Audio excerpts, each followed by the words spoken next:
কাল এক বান্ধবী ফোন করে আমাদেরকে নেমন্তন্ন করলো। হ্যালো এভরিওয়ান, কেমন আছো সবাই? আমার ছোট্ট একটা মিনি ব্লগে তোমাদের সবাইকে স্বাগত।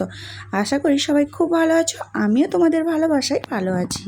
ওদের স্কুল ছুটি আছে, কারণ ওদের আজকে এক্সাম এখন চলছে, তো তাই জন্য একদিন ছাড়া স্কুল হচ্ছে, একদিন এক্সাম হচ্ছে, একদিন স্কুল মানে ছুটি থাকছে। তাই জন্য বাড়িতে যেহেতু আছে, আর দুপুরে বানাচ্ছি মাছের টক আর আলু ভাজা, তারপরে কুমড়ো শাকের কুমড়ো ডাঁটা দিয়ে চচ্চড়ি, আর তার সাথে রয়েছে নিমকুড়ি দিয়ে মানে নিমকুড়ির ভাজা, বেগুন দিয়ে নিম বেগুন। তো তাই জন্য তাড়াতাড়ি রান্নাটা করে নিচ্ছে। আর হ্যাঁ, ভিডিওর শুরুতেই বললাম যে কালকে এক বান্ধবী ফোন করে আমাদেরকে নেমন্তন্ন করলো, আমাদের বাড়িতে আসতে হবে। তার কারণ হচ্ছে তার মেয়ের জন্মদিন আছে, তাই জন্য। আর অনেক দিন ধরে ও কথাও বলা হয়নি, দেখাও হয়নি, তাই বললো চলে এসো, রাতে ডিনারটা করে যাবে আমাদের বাড়িতে, আর আড্ডাও দেওয়া হয়ে যাবে। প্রথমে ভাবছিলাম যাব না, আবার ভাবলাম না গেলে যদি কষ্ট পায়, তো যদি না যে কষ্ট পাবে, তাই সত্যি বলতে কি অনেক দিন হয়ে গেল, দেখাও হয়নি আর বান্ধবীদের সাথে কথা বলাও হয়নি। আর একসাথে দুটো কাজ হয়ে যাবে, দেখাও হবে আর কথা বলাও হবে, আড্ডা দেওয়া হবে।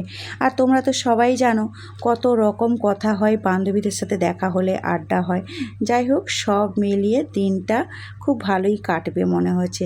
তো আমার রান্না এখন শেষ, বানিয়েছিলাম নিম বেগুন আলু ভাজা, আর তার সাথে কুমড়োর শাকের ডাঁটা দিয়ে চচ্চড়ি আর মাছের টক। তো যাই হোক, দুপুরের খাবারটা বেশ ভালোই ছিল। খাওয়া দাওয়া করে এখন নিয়ে নিলাম রেস্ট করে ঘুম থেকে উঠে এখন বিকেলের ফল খেয়ে নিলাম। বিকেলে ফল ছিল কলা, তরমুজ, আর ছিল পেয়ারা। আর তোমাদের দাদাভাই বলল ও আজকে একটু টাউনের দিকে যাবে, কারণ ওর ল্যাপটপের চার্জারটা খারাপ হয়ে গেছে, তাই ও নিচ্ছে, আমি বাইরে দাঁড়িয়ে আছি।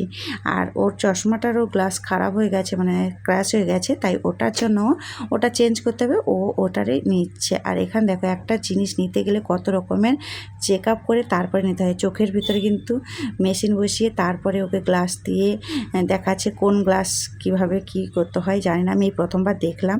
তো যাই হোক, ওরা এরকম নিতে হয়, ও নিচ্ছে। তো আজকের মতো ব্লগটা তাহলে এই পর্যন্ত। সবাই খুব ভালো থেকো, সুস্থ থেকো, সাবধানে থেকো। দেখা হচ্ছে খুব শীঘ্রই নতুন একটি ব্লগ। আর ব্লগটা কেমন লাগলো কমেন্ট করে